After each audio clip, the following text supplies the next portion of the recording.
Bon alors Guillaume, d'habitude on commence par le foot, sauf qu'il n'y a pas de Ligue 1 ce week-end. Absolument, trêve internationale oblige, puisque l'équipe de France jouera contre l'Albanie.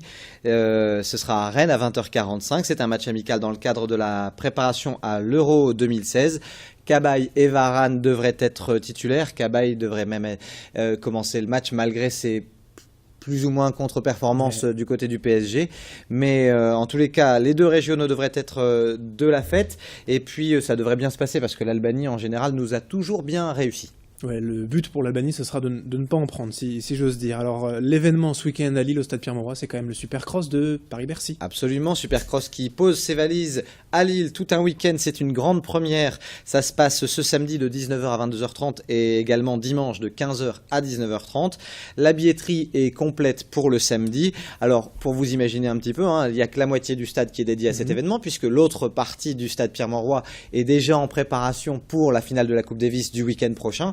Mais tout de même, pour ce Supercross de Paris-Lille, du coup, c'est son appellation, 5500 tonnes de terre, et puis un grand champion qui sera là, l'Américain Justin Barcia, qui est le favori, à moins qu'un autre Américain lui donne la réplique, l'Américain Eli Tomac.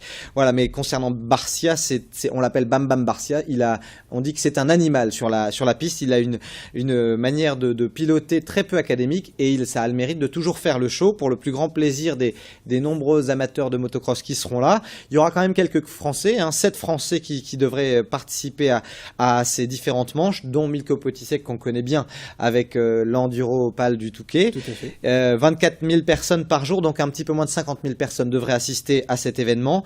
Ce sera un stade à l'américaine avec des tribunes en U. Et puis il n'y aura pas que du motocross, puisqu'il y aura un véritable show FMX. Alors pour ceux qui ne connaissent pas le show FMX, c'est là où on voit les pilotes de motocross faire des jumps dans les airs et puis faire des figures, des saltos, des vrilles, etc. Et puis il y aura aussi un véritable spectacle de son et lumière, de la pyrotechnie, des grands écrans un peu partout pour suivre le show. Bref, c'est l'événement du week-end. Un vrai spectacle à l'américaine et déjà une réussite avec le stade qui sera quasiment plein. Alors, de la motocross, on va rester quasiment dans le même domaine, sans moteur, avec le VTT. Le VTT est la 8e édition de l'Open VTT Côte d'Opale, c'est à Berck-sur-Mer. C'est ce dimanche 16 novembre.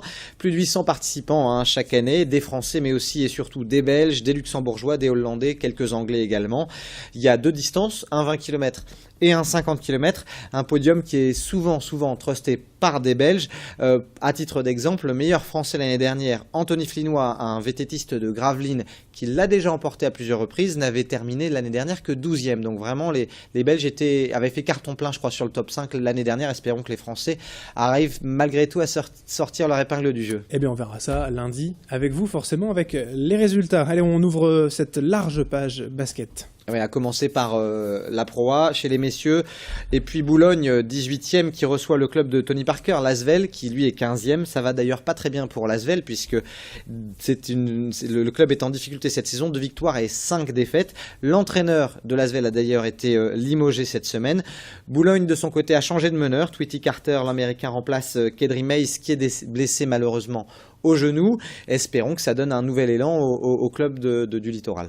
Alors de la Pro A, on passe aussi à la Pro B. Et un gros derby ce week-end du côté d'Orchy à la Pubeco Pével Arena avec avec Orchy qui reste sur 3 victoires. Orchy qui est surprenant 2e de Pro B et qui va affronter donc Lille 11e, mais Lille qui s'est bien rassuré suite à sa victoire face à Denain et qui voudra confirmer. Ce sera quasiment à guichet fermé, donc l'arena d'Orchy va être quasiment pleine, 4600 personnes je pense. Ça aussi c'est une performance pour de la Pro B quand même, c'est une belle affluence. Et c'est une performance que le club orchésien arrive à répéter assez régulièrement. Et puis de son côté, Denain va recevoir Souffelweiersheim. Ce soir à 20h pour le coup.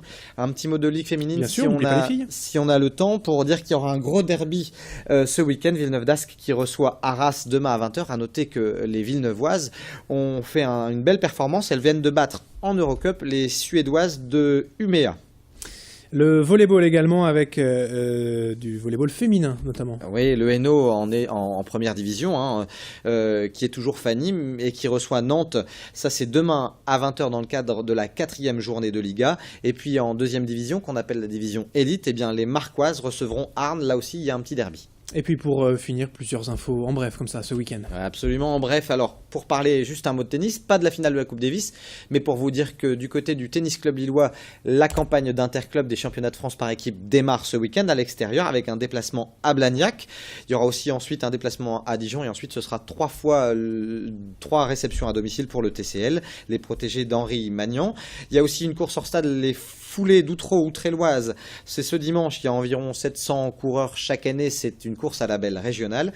Et puis un petit mot d'aviron pour dire que du côté de Gravelines et son parc de l'A, il y aura la journée nationale d'aviron en 8 avec les 30 équipages parmi les meilleurs de la région. Eh bien on a été tout à fait complet. Merci Guillaume pour ce beau programme. Et bon week-end à vous et à lundi pour les résultats. À lundi Adrien et bon week-end à tous.